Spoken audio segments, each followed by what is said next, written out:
യേശുവിൽ സ്നേഹമുള്ള വചനയാത്രാ ശ്രോതാക്കളെ, ഇന്നത്തെ വചനഭാഗം ഉപവാസത്തെക്കുറിച്ചുള്ള ഒരു തർക്കമാണ്. ആളുകൾ ചോദിക്കുന്നത് ഒരു സാധാരണ ചോദ്യമാണ്: എന്തുകൊണ്ടാണ് യേശുവിൻ്റെ ശിഷ്യന്മാർ ഉപവസിക്കാത്തത്? യോഹന്നാൻ്റെ ശിഷ്യന്മാരും ഫരിസേയരും ഉപവസിക്കുന്നുണ്ട്. ഉപവാസവും പ്രാർത്ഥനയും പരിത്യാഗ പ്രവൃത്തികളുമെല്ലാം യഹൂദ നിയമത്തിൻ്റെ ഭാഗമാണ്. അതിനുവേണ്ടി മാറ്റിവെക്കപ്പെട്ട സമയങ്ങളും ദിവസങ്ങളും ഉണ്ട്. ചുങ്കക്കാരൻ്റെയും ഫരിസേയൻ്റെ ഉപമയിൽ ഫരിസേയൻ പറയുന്ന വാക്കുകൾ വളരെ പ്രസക്തമാണ്. ഞാൻ ആഴ്ചയിൽ 2 പ്രാവശ്യം ഉപവസിക്കുന്നു. ഞാൻ സമ്പാദിക്കുന്ന സകലതിൻ്റെയും ദശാംശം കൊടുക്കുന്നു. അതിനാൽ ഞാൻ മറ്റ് മനുഷ്യരെ പോലെ അല്ല. നിയമത്തിൻ്റെ അനുഷ്ഠാനത്തിലൂടെ നീതീകരിക്കപ്പെടുന്നു എന്ന പഴയ യഹൂദ സങ്കല്പത്തെയാണ് യേശു ഇവിടെ മാറ്റിമറിക്കുന്നത്.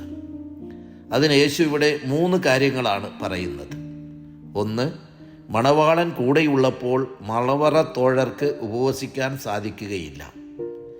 മണവാളനിൽ നിന്ന് അകന്നു പോകുമ്പോഴാണ് അവർ ഉപവസിക്കുകയും പരിഹാര പ്രവൃത്തികൾ ചെയ്യുകയും ചെയ്യേണ്ടത്. ഉപവസിക്കുക എന്ന വാക്കിൻ്റെ അർത്ഥം തന്നെ കൂടെ ഇരിക്കുക, അടുത്തിരിക്കുക എന്നതാണ്. ദൈവത്തോട് കൂടെ ഇരിക്കുന്നവനാണ് യഥാർത്ഥത്തിൽ ഉപവസിക്കുന്നത്.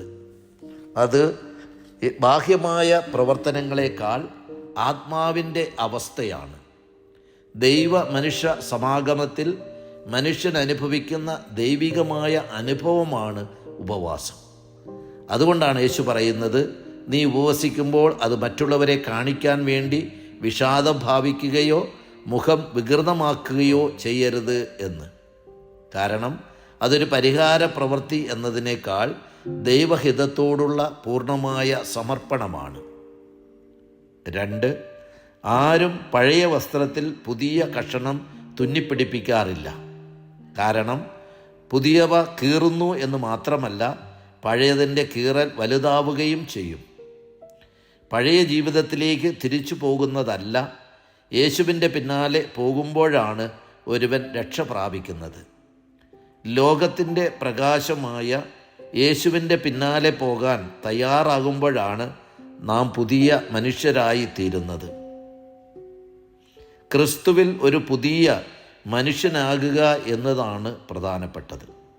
അതുകൊണ്ടാണ് വിശുദ്ധ പൗലോസ് അപ്പസ്തോലൻ നമ്മെ ഓർമ്മിപ്പിക്കുന്നത്, ക്രിസ്തുവാകുന്ന പുതിയ മനുഷ്യനെ നിങ്ങൾ ധരിക്കണമെന്ന്. യേശു നൽകുന്ന 3ാമത്തെ രൂപകം പുതിയ വീഞ്ഞ് പഴയ തോൽക്കുടങ്ങളിൽ ഒഴിക്കരുത് എന്നാണ്. അങ്ങനെ ചെയ്താൽ രണ്ടും നശിച്ചു പോകും. പുതിയ വീഞ്ഞ് പുതിയ തോൽക്കുടങ്ങളിലാണ് ശേഖരിക്കേണ്ടത്. പഴയതും പുതിയതും തമ്മിലുള്ള വൈരുദ്ധ്യത്തെയാണ് യേശു ഇവിടെ സ്പഷ്ടമാക്കുന്നത്. യേശുവിൻ്റെ ചൈതന്യവും ആത്മാവിൻ്റെ അഭിഷേകവും ലഭിക്കുന്നത് ഒരു പുതിയ സൃഷ്ടിയായി മാറുമ്പോഴാണ്. പലപ്പോഴും നാം ശ്രമിക്കുന്നത് അല്പസ്വല്പ നവീകരണത്തിലൂടെ ഒരു അഡ്ജസ്റ്റ്മെൻറ്റ് ജീവിതമാണ്. ഈ ലോകത്തിൻ്റെ സുഖങ്ങളും സൗകര്യങ്ങളും പൂർണ്ണമായി ഉപേക്ഷിക്കാതെ യേശുവിനെ സ്വീകരിക്കുവാൻ സാധ്യമല്ല. 2 വള്ളങ്ങളിൽ കാല് വയ്ക്കുവാൻ പരിശ്രമിക്കുന്നവരാണ് നമ്മൾ.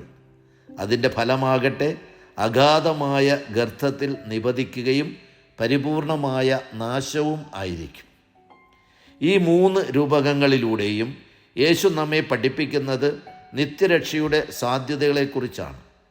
ദൈവത്തോട് കൂടെ ആയിരുന്നു കൊണ്ട് കൂദാശകളിലൂടെ യേശുവിൽ ഒരു പുതിയ സൃഷ്ടിയായി മാറാനും ദൈവരാജ്യത്തിൻ്റെ പ്രഘോഷകരായി തീരുവാനുമാണ് യേശു നമ്മോട് കൽപ്പിക്കുന്നത്. മണവാളനോട് കൂടെ ആയിരിക്കുന്ന മണവറ തോഴരെ പോലെ നമുക്ക് യേശുവിൻ്റെ കൂടെ വസിക്കാം. ദൈവം നിങ്ങളെ അനുഗ്രഹിക്കട്ടെ.